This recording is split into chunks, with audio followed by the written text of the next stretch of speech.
के बोरीवली पश्चिम कोरा केंद्र ग्राउंड में अथर्व स्कूल फैशन और आर्ट्स तथा Mumbai khadi village industry association trust की तरफ से खादी महोत्सव 2022 का आयोजन किया गया।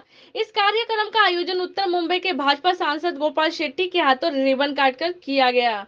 खादी महोत्सव के विचार की कल्पना अथर्व फाउंडेशन के अध्यक्ष और बोरीवली के विधायक सुनील राणे ने की है। खादी महोत्सव में भारत की विविध सांस्कृतिक विरासत को प्रदर्शन करने के लिए 10 डिजाइनर स्थानीय फैशन परिधानों पर काम कर रहे हैं। इस खादी महोत्सव के डिजाइनर विभिन्न भारतीय संस्कृतियों और परंपराओं का एक अनूठा उत्सव और प्रदर्शन होगा। खादी और फैशन से जुड़ी विभिन्न प्रदर्शनियों के लिए 90 से अधिक स्टॉल लगाए गए हैं। लगाए गए स्टॉल देश के अलग अलग राज्यों से आए हुए हैं, जिनको सारी सुविधा निःशुल्क दी गई है।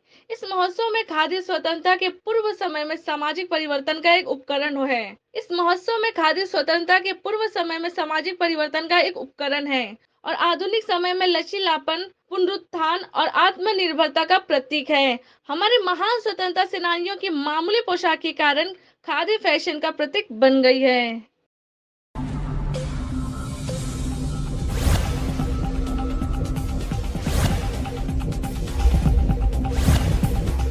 देखिए, खादी को हमारे देश के प्रधानमंत्री बहुत ज़ोर से प्रमोट कर रहे हैं और जब से नरेंद्र मोदी जी प्रधानमंत्री बने तो खादी का सेल कितना बड़ा है वो हम सबको पता है। लेकिन मोदी जी उससे अभी भी संतुष्ट नहीं है, इसको और हमको आगे ले जाना है। इसलिए इस प्रकार के जगह जगह पर एग्जीबिशन के माध्यम से लोगों को खादी के प्रति आकर्षित करने का प्रयास हो रहा है। हमारे बोरीवली के विधायक सुनील राणे जी ने इसका आयोजन किया और बहुत ही अच्छे ढंग से इसका आयोजन हुआ है। जो स्टॉल धारक है उनका कभी कभी धंधा होता नहीं तो उनको घर के पैसे लगाने पड़ते हैं, तो किसी भी स्टॉल के पास से कि 1 रुपया भी भाड़ा नहीं लिया जाएगा, इस प्रकार का एक व्यवस्था हुआ है। दूसरा, एक केंद्र सरकार की ओर से ये हमने बदलाव किया है। इन दिनों में 4000 रुपया ट्रैवलिंग का और रोज़ का 500 रुपया देने का एक रूल में बदली किया है। इसको कायदा नहीं होता, ये रूल होता है, रूल में बदलाव किया है। लेकिन ये भी आने वाले दिनों में थोड़ा ज़्यादा मिले उसके लिए हम प्रयास कर रहे हैं, वो तो हम करेंगे। लेकिन मैं ऐसा मानता हूं कि हमको आने वाले दिनों में खादी को और ख़ास करके मेक इन इंडिया की जो हमारे देश के प्रधानमंत्री बात करते हैं, आत्मनिर्भर की बात करते हैं, तो मुंबई शहर की अगर बात करो तो मैंने जो अपने भाषण में बताया, आपके टीवी के माध्यम से आप जन जन तक पहुंचा उसको, 36 मिल चला करती थी एक समय पे मुंबई में और लाखों लोग उसमें काम करते थे और कपड़ा यहाँ पर बनता था, टेलरिंग यहाँ पर होता था, सब होता था। लेकिन चाइना ने हमारा पूरा मार्केट को कैप्चर किया। आप सबकी जानकारी के लिए 2018 और 19 में भारत देश ने 26% कापूस उगाया और उतना ही क्वांटम चाइना ने उगाया, यानी 26 और 26 52% भारत और चाइना ने मिलकर प्रोड्यूस किया और बाकी रेस्ट ऑफ द वर्ल्ड पूरे दुनिया ने 48% पैदा किया कापूस। अब चाइना क्या करता है कि हमारे देश का सब मिल बंद पड़ गया तो सारे कापूस वो परचेस करके बफर स्टॉक करता है और 2 साल के बाद में फिर मार्केट तोड़ के मार्केट में डालता है, तो हमारे देश के लोगों को कापूस का जो भाव मिलना चाहिए वो मिलता नहीं। इसलिए आने वाले दिनों में कॉटन इंडस्ट्री फिर एक बार आगे बढ़े, टेक्सटाइल मिल जगह जगह पे शुरू हो, इसके लिए हम लोग प्रयत्नशील है, मोदी जी प्रयत्नशील है। जिससे क्या होगा, कपड़ा हमारे देश में बनेगा, हमारे देश में कपड़ा बनेगा तो हमारे देश में टेलरिंग, जब बहुत 15 रुपया मिलता था शर्ट का, उन दिनों में बहुत सारे टेलर थे, लेकिन आज 200-250 रुपये मिलता है, 500 रुपये भी मिलता है शर्ट सीने का, तो इसमें से लोग सिस्टम में से निकल गए। तो हमको वापस एक बार इस सिस्टम में लोगों को आकर्षित करके जोड़ना पड़ेगा, जिससे एक बहुत बड़ी ताकत पैदा खड़ी होगी और हमारे देश के लोगों को रोजगार मिलेगा। इतनी बड़ी ताकत इसमें है और ख़ास करके उत्तर मुंबई में, जैसे मैंने कहा कि बगल के प्लॉट में मल्टी सुपर स्पेशलिटी हॉस्पिटल और 5000 लोगों को आने वाले दिनों में रोजगार मिले कोरा केंद्र के ज़मीन पर। इस प्रकार का एक प्रयास हम भारतीय जनता पार्टी के लोग मिलकर आने वाले दिनों में करने वाले हैं। Thank you. महोत्सव ये हमारे आदरणीय प्रधानमंत्री श्री नरेंद्र मोदी जी के आह्वान के अनुसार और उनकी प्रेरणा से शुरुआत हुआ है।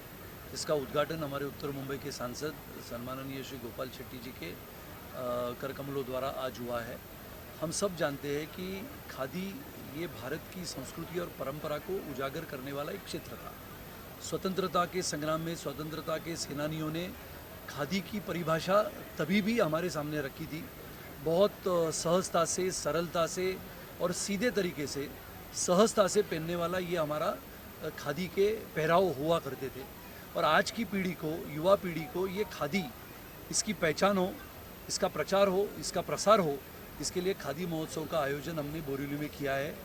मैं मानता हूं कि आदरणीय प्रधानमंत्री जी नरेंद्र मोदी जी के आह्वान के पश्चात पूरे भारत भर में आज की जो युवा पीढ़ी है, जो फैशन के कॉलेज में जाती है, उनको खादी से लगाव हो, जो खादी के माध्यम से नए उत्पादन बने, जिसको अंतर्राष्ट्रीय बाजार पेट आज इंतज़ार करती है कि भारत से ऐसे उत्पादन आए और भारत एक अंतर्राष्ट्रीय बाजार पेट बने, जहां पर मोदी जी ने ये भी कहा कि पिछले 2 साल में लगातार कपड़ा उद्योग में भारी मात्रा में तेजी आई और खादी भी उसमें बढ़ोतरी करते करते उसमें करीबन 1.25 लाख करोड़ का निर्यात हुआ।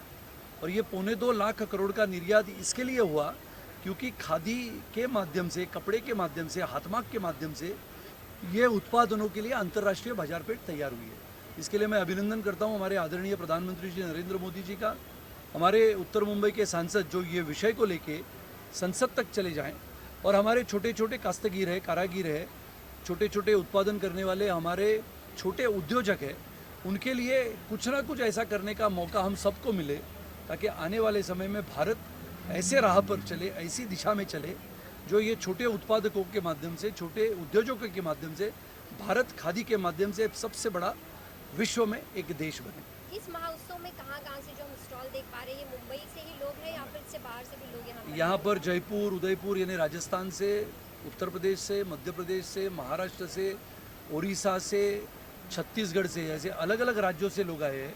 और जब हम कहते हैं कि जिसको हम पॉटरीज कहते हैं, मिट्टी के बर्तन बनाने वाले या मिट्टी से बनाने वाले बहुत सारी चीज़ों को लेके भी लोग आए हैं, अलग अलग वस्तुओं को बनाने वाले लोग आए हैं। और यहाँ पर जैसे हमारे आदरणीय सांसद जी ने कहा, किसी भी स्टॉल वाले से एक भी रुपया शुल्क हमने नहीं लिया है। ये पहले बार मुंबई शहर में हो रहा है और हमारे उत्तर मुंबई में हो रहा है और इसके लिए ये सचमुच सराहनीय और उल्लेखनीय काम जो हमारे सभी मित्र परिवार ने और भारतीय जनता पार्टी ने किया।